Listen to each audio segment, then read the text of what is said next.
Hi everyone, today we are going to be learning how to use our new camera AV systems for in our classrooms to aid us in our synchronous teaching, and this is the Poly Studio.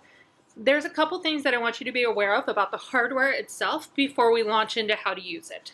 So this particular unit is a standalone. This is all that you need. It has our speakers, a forward-facing camera, and on the bottom of the camera, if you look way down under there, there's actually a switch. And if you switch it, you can actually mechanically cover the shutter for the camera. So that means that when you turn it off or when you cover it, then no one can see what's going on in your classroom. And when you're ready for people to see you again, then you can turn it back on. It does not mute the microphone, but it does mute the camera. And speaking of microphones, our microphone is up here on the top. This is a wide array microphone that should pick up sound from surrounding your classroom. The only times that I've seen this sort of not work as well is when you have a student who's very soft-spoken, which is exacerbated by our masks, I realize. But this should pick up audio from around your room. It is technically a forward-facing microphone that should be directed towards a primary speaker, but because of how sound works and bounces off the surfaces, it should be able to pick up the audio from around your rooms as well.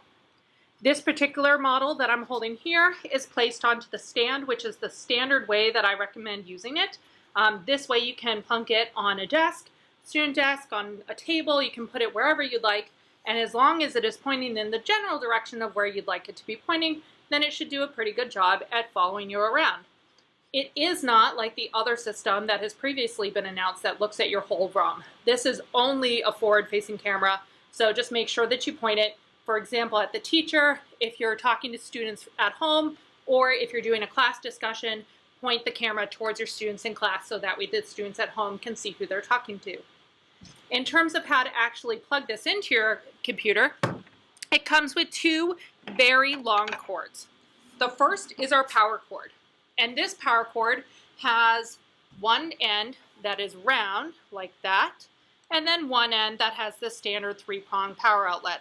Again, it is very long, which means that you can be some distance away from an outlet and have it plugged in.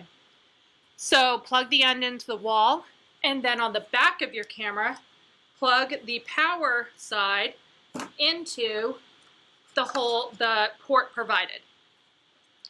The other piece that you need to use to connect the Poly Studio to your computer is the included USB cable.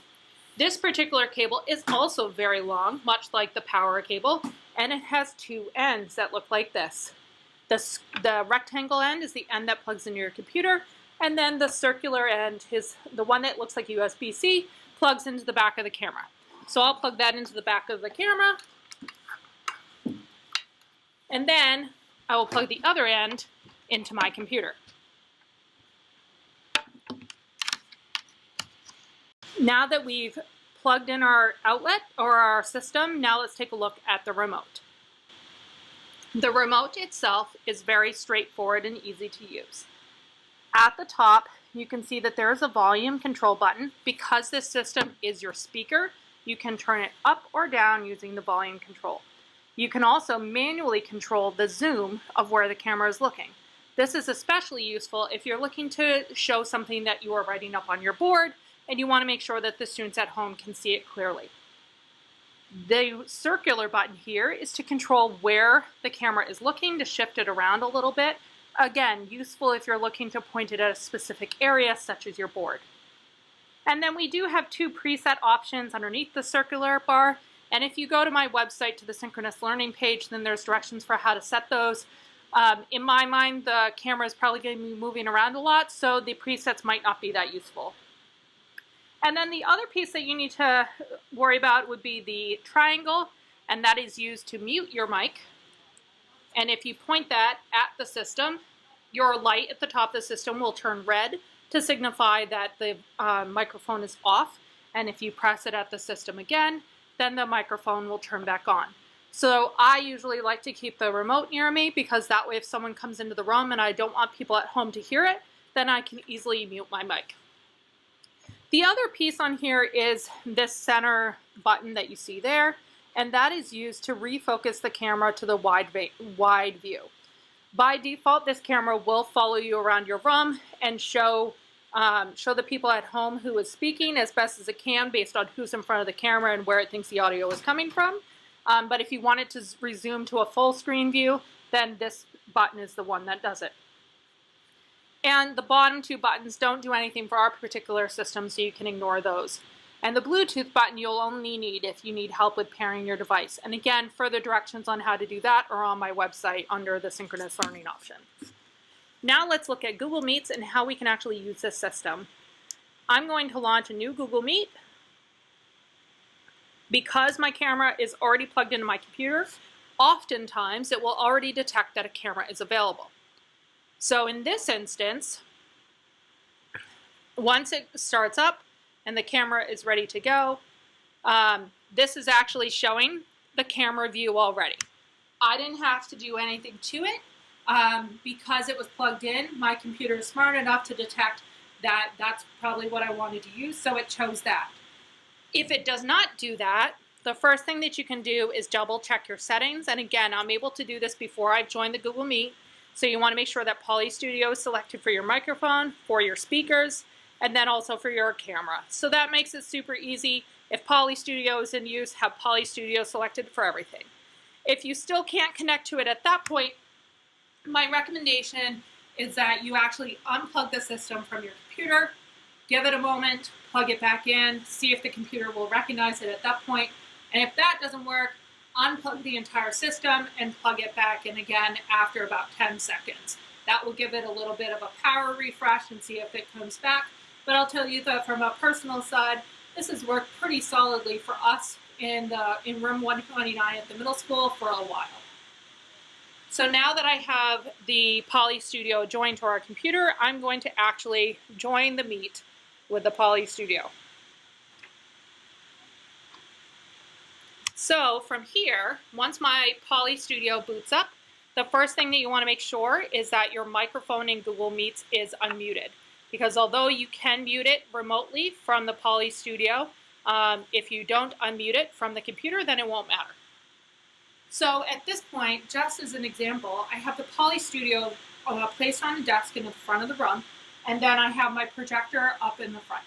So as I move around, the Poly Studio very well might start zooming in or tracking my voice and seeing where I'm moving to. If you are further away from it, then it might zoom in a little bit faster because it's seeing that you're out of the frame a little bit more. But you have, as you can see, a very wide frame of view. This is actually pretty much covering the entire front of my classroom quite easily.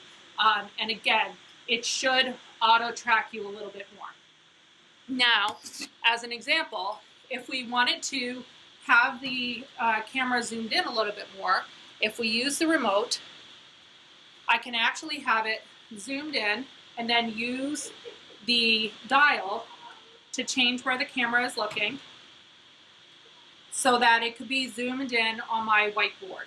So at this point, if I'm doing demonstration work for students at home, for example, a math class or anything like that, I can be writing up on the board, and the students at home would be viewing my class just like if they were sitting at a desk in my classroom. So that makes it really easy. Now, if I wanted to bring it back to the full screen view, then in the bottom right-hand corner, I can just press the button. That will bring it back to the unzoomed view. And then at that point, it is trying to track me a little bit. But if I unzoom it, it brings it back to this view, and we're good to go. So you might find that you're walking around with your remote a little bit as you're getting started with it, but overall the system does a really good job at following us around our room. Now, one thing that I do want to make really clear, the only reason that you can see anything that's happening with the Poly system right now is because it is plugged into my computer.